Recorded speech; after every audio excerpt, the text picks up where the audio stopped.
Hello everyone, welcome to grammar centre. मी प्रगती.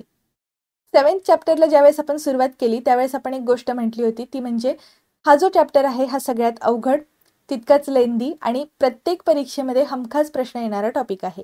तुम्ही कुठल्याही स्पर्धा परीक्षांचा जर आतापर्यंत PYQचा अभ्यास केलात तर एक गोष्ट लक्षात येते, फाइंड द करेक्ट स्टेटमेंट किंवा which of the following is incorrect अशा पद्धतीचे क्वेश्चन्स किंवा मग spot the error, sentence improvement, फिलर्सचे क्वेश्चन्स, क्लोज टेस्टचे क्वेश्चन्स या सगळ्यांमध्ये तुम्हाला ग्रॅमॅटिकली सेंटेन्स करेक्ट करता यावं यासाठी या चॅप्टरची खूप मदत होते. आणि त्यामुळेच आपण हा चॅप्टर खूप डिटेलमध्ये बघितला होता. रूल्स जे आहेत ते तर आपले सगळे शिकवून झालेले आहेत. आता आपण प्रॅक्टिस सेशन्स कंडक्ट करत आहोत. आजच्या प्रॅक्टिस सेशनमध्ये आपल्याला फिलर्सचे जे क्वेश्चन्स असतात, म्हणजे थोडक्यात फिल इन द ब्लँक्सचे जे क्वेश्चन्स असतात त्यासाठी योग्य पद्धतीने आन्सर सिलेक्ट करण्यासाठी कशा पद्धतीने तुम्ही अप्रोच ठेवला पाहिजे, कुठलं लॉजिक तुम्हाला वापरायचं आहे, कुठला रूल तुम्हाला अप्लाय करायचा आहे, या सगळ्याबद्दल आजच्या प्रॅक्टिस सेशनमध्ये डिस्कशन केलेलं असेल. तुमचं आन्सर काय असेल हे गेस करण्याचा प्रयत्न करा आणि त्या पद्धतीने सेल्फ इव्हॅल्युएशन सुद्धा करा. आजच्या लेक्चरमध्ये आपण जे क्वेश्चन्स बघणार आहे त्यात तुम्हाला काहीही अडचण आली तर तुम्ही कमेंट बॉक्समध्ये प्रश्न विचारू शकता किंवा टेलिग्रामवरती कॉन्टॅक्ट करा. आजच्या लेक्चरला सुरुवात करूया. आज आपण एक्सरसाइज बी सोडवणार आहे. हे जे प्रॅक्टिस सेशन आहे हे फास्ट फॉरवर्ड पद्धतीने असेल.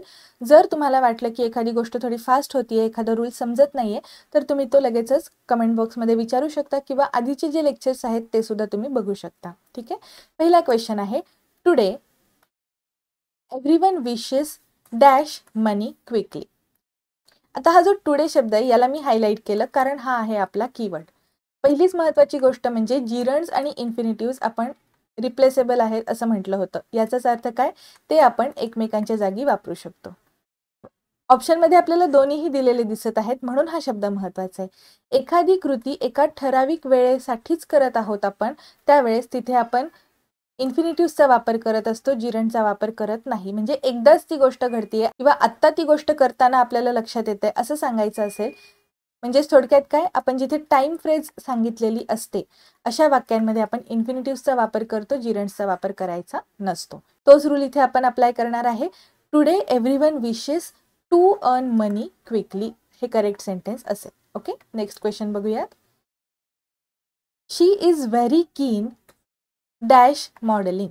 आता या ठिकाणी कीन हे वर्ब आलेला आहे. कीन नंतर आपण कोणतं प्रिपोजिशन वापरायचं असतं, on. Insist on, keen on, intent on. ठीक आहे, हे शब्द सुद्धा आपण लिहून घेऊयात. इंटेंट ऑन, बेंट ऑन किंवा मग इन्सिस्ट ऑन आणि त्याचबरोबर कीन ऑन. हे जे वर्ब्स आहेत यांच्यानंतर आपल्याला वर्बचं फोर्थ फॉर्म म्हणजेच जिरंड वापरायचं असतं कारण आपण इथे प्रिपोजिशन वापरले. इंटर रिलेटेड आहेत गोष्टी. कीन वर्ब आलाय तर त्याच्यानंतर प्रिपोजिशन वापरलं गेलंच पाहिजे, ते असणार आहे on.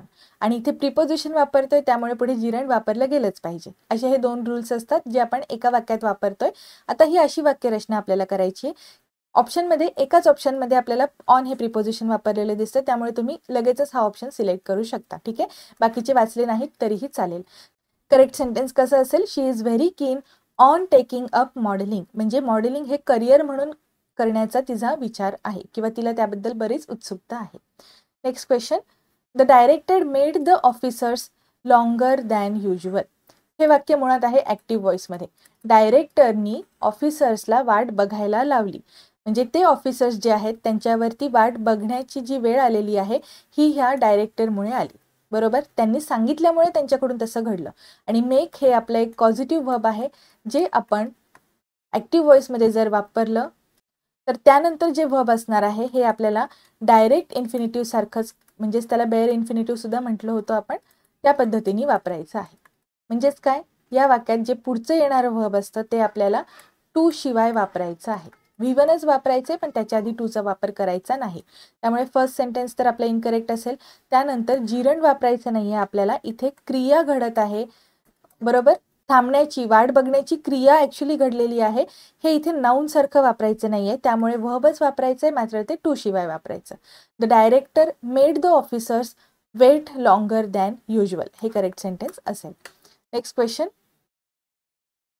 My brother is interested dash in army. Interest हे जे वर्ब आहे यानंतर आपण नेहमी इन ह्या प्रिपोजिशनचा वापर करतो आणि असा एकच ऑप्शन आपल्याला दिसत आहे, त्यामुळे हे आपला करेक्ट सेंटेन्स असेल. दुसरा रूल आहे तो पण समजून घ्या. इथे प्रिपोजिशन वापरले तर आपल्याला पुढे जे आपण वर्ब वापरणार हे जिरंड फॉर्ममध्ये वापरायचं आहे. ॲक्च्युली V4 फॉर्ममध्ये आपल्याला ते वापरावं लागेल. My brother is interested in serving in army. This will be the correct sentence. Next question. The boys in the hostel are averse dash part in the strike. इथे आपण आता जिरंडचा जो थर्ड रूल आहे तो अप्लाय करणार आहे. averse त्याचबरोबर addicted किंवा मग ओविंग हे जे शब्द आहेत यांच्यानंतर आपण टू हे प्रिपोजिशन नेहमी वापरलेलं असतं. ठीक आहे. averse to, addicted to, owing to, devoted to असे हे जे वर्ब्स आहेत हे आपल्याला कंपल्सरी याच पद्धतीने म्हणजे टू सोबतच वापरावे लागतात. ठीक आहे. यात काही चूक नाही आहे. हे असं करावंच लागेल. हा झाला आपला पहिला रूल की averse नंतर आपल्याला टू वापरायचा आहे. ठीक आहे. आणखीन एक आता महत्त्वाची गोष्ट ती म्हणजे जरी इथे आपण टूचा वापर केलेला असेल तरीही पुढे जे वर्ब असेल ते आपल्याला V4 फॉर्मॅटमध्ये म्हणजेच जिरंडसारखं वापरायचं आहे. ओके. त्यामुळे आपल्याला या ठिकाणी जिरंडचा वापर करायचा आहे. टू नंतर आपण VING फॉर्म वापरणार आहे. टू आहे म्हणून VING फॉर्म येणार का हा डाऊट आता आपल्याला नसला पाहिजे, कारण याबद्दल आपण सगळे रूल्स डिस्कस केलेले आहेत. टू सोबत सुद्धा आपण VING फॉर्मचा वापर करू शकतो. त्यासाठी काही कंडिशन्स आहेत, त्यांचा अभ्यास आपण ऑलरेडी केलेला आहे. आधीचे जे लेक्चर्स आहेत त्यांच्या लिंक्स मी तुम्हाला डिस्क्रिप्शन बॉक्समध्ये एंड स्क्रीनला आणि आय बटनमध्ये प्रोव्हाइड करते. ते लेक्चर्स एकदा नक्की बघा. तुम्हाला बेसिक पासून सगळे नियम सोप्या भाषेत समजतील. नेक्स्ट क्वेश्चन आहे ही never minds dash the deserving person. आता या वाक्याचा अर्थ काय आहे समजून घ्या. ही नेव्हर माइंड्स म्हणजे त्याला काही वाटत नाही. त्याला कशाबद्दल वाटत नाही, कशाबद्दल म्हणजे कोणत्या गोष्टीबद्दल त्याला काही वाटत नाही असं आपण विचारत आहे. बरोबर.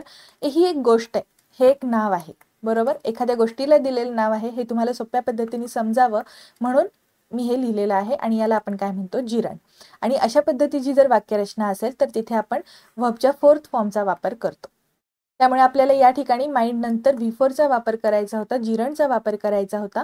ही never minds helping the deserving person. ज्यांना गरज आहे मदत करण्याची त्यांना मदत करण्यात त्याला काहीही वाटत नाही. ठीक आहे. त्यामुळे हे एक जिरंड फॉर्ममध्ये नाउन फॉर्मॅटमध्ये आपल्याला या ठिकाणी वर्बचा वापर करायचा होता. नेक्स्ट क्वेश्चन बघूयात आता. She resented dash late at night. Resent या शब्दाचा अर्थ काय असतो, एखाद्या गोष्टीला आपण हेट करणे किंवा नापसंत करणे किंवा आपल्याला ती एखादी गोष्ट न आवडणे. ठीक आहे. या ठिकाणी तिला एखादी गोष्ट आवडत नाहीये. ती गोष्ट काय आहे, उशिरा येण्याची. आता ऑप्शन्स काय आहेत ते बघूयात. माय रिटर्निंग, मी रिटर्निंग, अगेन्स्ट माय रिटर्निंग हे आपल्याला ऑप्शन्स दिलेले आहेत. आपण काय म्हणतोय, रिसेंट हा शब्द आहे, तिला माझं उशिरा येणं आवडत नाहीये. मग या ठिकाणी तुम्ही बघितलं तर V4 फॉर्ममध्ये म्हणजे जिरंड फॉर्ममध्ये आपल्याला ऑप्शन्स दिलेले दिसत आहेत. आणि आपण एक रूल बघितला होता तो म्हणजे जर आपण एखादं जिरंड वापरलं असेल तर त्याच्या आधी जे नाऊन असतं ते आपल्याला पॉझेसिव्ह केसमध्ये वापरायचं आहे. माझं उशिरा येणं तिला आवडत नाही, त्यामुळे आपण हे माय पॉझेसिव्ह केसमध्ये वापरतो. एक गोष्ट लक्षात घ्या, प्रत्येक वेळी ॲपॉस्ट्रोफी एस जोडला म्हणजेच पॉझेसिव्ह केस होते असं नाही. माय, हिज, हर, देअर हे जे प्रोनाउन्स आहेत हे सुद्धा पॉझेसिव्ह केसमध्येच आहेत. त्यामुळे पॉझेसिव्ह केस म्हणजेच काय, एखाद्या गोष्टीवर आपला ताबा आहे, ती गोष्ट आपली आहे असं आपण ज्यावेळेस सांगतो त्यासाठी आपण जे शब्द वापरलेले असतात, नाउन किंवा प्रोनाउन्सचे फॉर्म्स वापरलेले असतात त्यांना म्हणायचं पॉझेसिव्ह केस. ओके. सिंपल आहे. त्यामुळे या ठिकाणी मी म्हटलं तर ती ऑब्जेक्टिव्ह केस होईल. त्यामुळे हा ऑप्शन चुकीचा आहे. आणि वाक्य अर्थपूर्ण करण्यासाठी आपल्याला हे जे फर्स्ट सेंटेन्स दिलेलं आहे, ऑप्शन फर्स्ट दिलेला आहे, हाच योग्य असेल. She resented my returning late at night. माझं उशिरा येणं तिने नापसंत केलं. आता आपण नेक्स्ट क्वेश्चन बघूयात. I feel pleasure dash you of my success. मला असं करण्यामध्ये आनंद होत आहे असं म्हणतो आपण. बरोबर. आपल्याला कशात तरी आनंद मिळतो. म्हणजे तुम्हाला अर्थावरून समजत असेल की आपण फील नंतर इन हे प्रिपोजिशन वापरायचं आहे. कशात तरी आनंद मिळत आहे, त्यामुळे ती कृती करण्यात आनंद आहे असं आपल्याला सांगायचं आहे. म्हणून आपल्याला इन प्रिपोजिशन असणारं एकच ऑप्शन मिळतं, ते आन्सर म्हणून सिलेक्ट करावं लागेल. I feel pleasure in informing you of my success. बाकीचे आन्सर्स आहेत ते आपल्याला गरजेचे नाहीत. नेक्स्ट क्वेश्चन बघा आता. I don't remember dash in Kashmir last year. इथे आपण काय म्हणतोय, to meet you, to have met you किंवा मग ऑफ मीटिंग यू. मला तुला मागच्या वर्षी काश्मीरमध्ये भेटल्याचं आठवत नाही. मग ही जी भेटण्याची क्रिया आहे ती आपली ऑलरेडी पूर्ण झालेली आहे हे आपल्याला सांगायचं आहे. आणि इथे आपल्याला कृती पूर्ण झालेली आहे असं सांगायचं असेल तर तशा पद्धतीचा एकच ऑप्शन आपल्याला दिसत आहे, तो म्हणजे two plus have plus V3. बरोबर. त्यामुळे हे आपण परफेक्टिव्ह इन्फिनिटिव्ह वापरून आपली ही वाक्यरचना पूर्ण करू शकतो. ओके. क्रिया पूर्ण झालेली होती हे सांगायचंय म्हणून आपण या ठिकाणी परफेक्टिव्ह इन्फिनिटिव्ह वापरतोय. टू हॅव मेट यू हा करेक्ट ऑप्शन असेल. I don't remember to have met you in Kashmir last year. Next question. Throughout the day she did nothing but dash illness. इथे आपल्याला जो वर्ब वापरायचा आहे त्याचा उच्चार असतो फेन. ठीक आहे. फेन हा शब्द आहे. आता यामध्ये एक गोष्ट लक्षात ठेवायची, फेन म्हणजे काय? ढोंग करणे. दिवसभर तिने आजारी असल्याचं ढोंग केलं असं आपल्याला म्हणायचंय. मग हे जे बट कंजंक्शन आहे हे आपल्यासाठी महत्वाचं आहे. आपण याआधी रूल बघितलेला आहे, बट, एक्सेप्ट, दॅन, ॲज यासारखे काही जर आपण शब्द वापरले असतील तर जे पुढे येणारं वर्ब असेल हे आपल्याला बेअर इन्फिनिटिव्ह सारखं वापरायचं आहे, डायरेक्ट इन्फिनिटिव्ह सारखं वापरायचं आहे. म्हणजेच काय? टू शिवाय वापरावं लागेल. ठीक आहे. डायरेक्ट V1 वापरायचं आहे. वर्बचा फर्स्ट फॉर्मच वापरावा लागेल आपल्याला या ठिकाणी. त्यामुळे फेन हे जे ऑप्शन बी मध्ये दिलेलं आन्सर आहे ते आपण सिलेक्ट करू शकतो. Through out the day she did nothing but fan illness. Next question. She intended dash in for teaching profession. या वाक्याचा अर्थ काय आहे की तिने एखादा प्लॅन केला होता. टीचिंग हे प्रोफेशन म्हणून निवडण्याचा तिने प्लॅन केलेला. मग आता इथे आपण एखादी गोष्ट पर्पज म्हणून किंवा पुढे घडणारी आहे म्हणजे काय? Action implying future. आपण याबद्दल एकदा डिस्कशन केलेलं होतं आपल्या लेक्चर्समध्ये. ॲक्शन इम्प्लाइंग फ्युचर म्हणजे तिने असा प्लॅन केलेला आहे की असं घडेल. मग त्यासाठी आपल्याला या ठिकाणी टू प्लस V1 वापरायचं असतं, फॉर प्लस V4 वापरू शकत नाही. ठीक आहे. टू आणि फॉर वापरताना ज्या चुका होतात त्याबद्दल जे काही एक्सप्लेनेशन आहे त्यामध्ये आपण हा रूल बघितलेला होता. त्यामुळे या ठिकाणी आपण टू प्लस V1 जे आहे आन्सर बी ते सिलेक्ट करूयात. करेक्ट सेंटेन्स कसं असेल? She intended to go in for teaching profession. Okay. Next example. For modern man there are a number of diseases dash. आता इथे आपण एखाद्या आजारातून आपण सफर करत आहोत किंवा मग आपण आजारातून बरे होतो या पद्धतीने तुम्ही फ्रॉम हे प्रिपोजिशन यापुढे येतं हे लक्षात ठेवू शकता. ठीक आहे.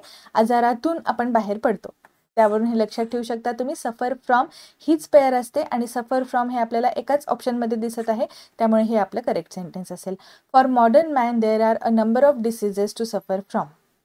हे आपलं करेक्ट सेंटेन्स आहे. पुढे बघूयात. You had better dash in her house overnight. Not stayed, not stay किंवा नॉट टू स्टे यापैकी काय वापरायचं? आपल्याला काय म्हणायचं आहे? Had better. आपण ज्या वेळेस एखाद्या मराठी वाक्यामध्ये असं केलं नसतं तर बरं झालं असतं हे जे म्हणतो त्या ठिकाणी हॅड बेटर, वुड रादरचा आपण वापर करत असतो. ठीक आहे. त्यामुळे इथे आपण जे बरं झालं असतं म्हणतोय याचाच अर्थ ती कृती तेव्हा घडायला नव्हती पाहिजे असं आपल्याला म्हणायचं असतं. आणि had better, would rather, would better हे जे शब्द आहेत यांच्या नंतर आपल्याला नेहमी V1चा वापर करायचा असतो. म्हणजेच काय? डायरेक्ट इन्फिनिटिव्ह वापरायचा आहे, टूचा वापर करायचा नाही. हा रूल आपण ऑलरेडी डिस्कस केलेला आहे. डायरेक्ट इन्फिनिटिव्हचं जे आपलं लेक्चर आहे त्यामध्ये तुम्हाला असे बरेच वर्ड्स आहेत ज्यांची लिस्ट मिळून जाईल. ठीक आहे. याचा आन्सर सिलेक्ट करण्यासाठी जर आता आपण ऑप्शन बघितले तर या ठिकाणी स्टेड वापरलंय म्हणजे हे V1 नाहीये. त्यानंतर इथे टू स्टे वापरलंय म्हणजे हे सुद्धा आपल्याला वापरायचं नाही कारण बेअर इन्फिनिटिव्ह, डायरेक्ट इन्फिनिटिव्ह आपल्याला वापरायचं आहे. त्यामुळे या ठिकाणी आपल्याला नॉट स्टे हे आपला आन्सर म्हणून सिलेक्ट करावा लागेल. You had better not stay in her house overnight म्हणजे रात्री तिथे थांबला नसता तर बरं झालं असतं हे वाक्य आहे. Next question.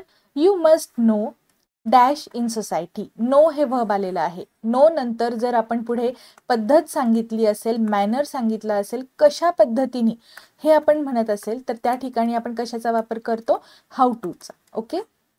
कशा पद्धतीने ती कृती झाली सांगायचं असेल तर पुढे जे वर्ब असणार आहे त्या वर्बच्या आधी आपल्याला काय वापरायचंय? How to. त्यामुळे आपण हाऊ टू असलेला जो ऑप्शन आहे तो सिलेक्ट करू शकतो. You must know how to conduct yourself in society. समाजात आपण कसं वावरलं पाहिजे याबद्दल आपल्याला माहिती असायला हवी. आता हा लास्ट क्वेश्चन आहे आजच्या डिस्कशन मधला. It gives me immense pleasure dash you of her engagement. तिच्या एंगेजमेंटबद्दल मला तुम्हाला माहिती सांगायची आहे. आता इथे एक खूप महत्त्वाची गोष्ट आपण डिस्कस करत आहोत ती म्हणजे पहिली गोष्ट इथे देण्याची क्रिया झालेली आहे. आपण मगाशी जे प्लेजर उदाहरण बघितलं होतं, इथे आपण मला त्या गोष्टीत आनंद होता असं म्हणत होतो म्हणून तिथे इन हे प्रिपोजिशन आलं. पण या ठिकाणी आपल्याला जे मेन वर्ब आहे त्यात आपण काय म्हणतोय की मला ही गोष्ट आनंद देत आहे. मग या ठिकाणी आनंद देत आहे म्हणतोय आपण, त्यामुळे इन वापरायचं नाहीये हे तर कन्फर्म झालं. वाक्याचा अर्थ समजून घेतल्यानंतर आपल्याला बऱ्याच गोष्टी क्लिअर होत असतात. त्यामुळे मी नेहमी सांगत असते की बेसिक अंडरस्टँडिंग डेव्हलप करा. परीक्षेत प्रश्न काय आहे तो तर आपल्याला वाचता आला पाहिजे ना. त्यामुळे अशा पद्धतीने तुम्ही थोडेसे अर्थ समजून घेण्यावरती सुद्धा भर द्या.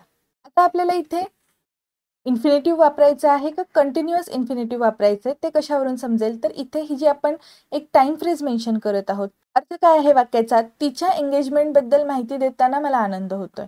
त्यामुळे ही कृती एकदाच होतीये हा आपल्याला बोध होतोय. त्यामुळे या ठिकाणी इन्फिनिटिव्हचा वापर करायचा आहे, कंटिन्युअस इन्फिनिटिव्ह वापरण्याची गरज नाही. ओके. कंटिन्युअस इन्फिनिटिव्ह कधी वापरायचे असतात, तर काही व्हर्ब्स असतात, म्हणजे सर्टन व्हर्ब्स म्हणूयात आपण जी काही लिस्ट आहे ती ऑलरेडी डिस्कस केलेली आहे, किंवा मग जे मोडाल ऑक्झिलरीज असतात त्यांच्या वापरानंतर आपल्याला to plus be plus V I N G या पद्धतीने कंटिन्युअस इन्फिनिटिव्ह वापरावं लागतं. किंवा मग जर काही विद्यार्थ्यांना डाऊट आला असेल की हा जिरणचा प्रकार नाही आहे का, म्हणजे जर टू वापरून सुद्धा आपण जिरण वापरू शकतो, तो रूल इथे नाही का अप्लाय करायचा, तर त्यासाठी जी लिस्ट आहे, जे व्हर्ब्स आहेत ते वेगळे आहेत आणि याबद्दल आपण आधीच्या लेक्चर्समध्ये सुद्धा डिस्कशन केलेलं आहे प्रॅक्टिस सेशनमध्ये. म्हणजे for example addicted to, averse to, owing to, किंवा मग एखादं टू बीचं रूप वापरलं असेल त्यानंतर जर आपण यूज टू वापरत असेल, म्हणजे जरी टू हा शब्द आला असेल तरी पुढे V4 वापरायचा आहे, जिरण वापरायचं आहे. याबद्दल आपली एक पूर्ण लिस्ट आहे त्या व्हर्ब्सची. त्या सगळ्याबद्दल आपण आपल्या रूल्समध्ये डिस्कशन केलेलं आहे. ते लेक्चर एकदा नक्की बघा. त्यामुळे या प्रश्नाचा आन्सर काय असेल हे तर आपण डिस्कस केलेलंच आहे. पण जर काही विद्यार्थ्यांना इतरही काही शंका आल्या असतील तर त्यांच्यासाठी सुद्धा हा डाऊट क्लिअर व्हावा म्हणून ही गोष्ट इथे एक्सप्लेन केलेली आहे. ठीक आहे. म्हणजे इथे तुम्ही कंटिन्युअस इन्फिनिटिव्ह सुद्धा वापरू शकत नाही किंवा मग जिरण सुद्धा वापरू शकत नाही. ओके. या ठिकाणी आपल्याला जे नॉर्मल इन्फिनिटिव्ह असतं टू प्लस V1 या पद्धतीची वाक्यरचना गरजेची आहे, कारण आपण इथे ही टाइम फ्रेज मेन्शन केलेली आहे. जिरेंड्स आणि इन्फिनिटिव्हज वरचे जे फिलर्सचे आपण क्वेश्चन बघत आहोत, यातल्या राहिलेल्या क्वेश्चन्सचा अभ्यास आपण उद्याच्या लेक्चरमध्ये करूयात. आत्तापर्यंत जे काही रूल्स आपण डिस्कस केलेले आहेत ते तुम्हाला चांगल्या पद्धतीने समजले असतील. पण जर तुमचा काही आधीचा अभ्यास पेंडिंग असेल तर तो एकदा कव्हर करून घ्या, कारण आता हे जे प्रॅक्टिस सेशन आहे त्यानंतर आणखीन एक प्रॅक्टिस सेशन होईल आणि आपण एका नवीन टॉपिकला सुरुवात करत आहे. त्यामुळे आधीचे पेंडिंग लेक्चर्स कव्हर करा, नोट्स काढा आणि जास्तीत जास्त रिव्हिजन करा. भेटूयात पुढच्या लेक्चरमध्ये. थँक्यू.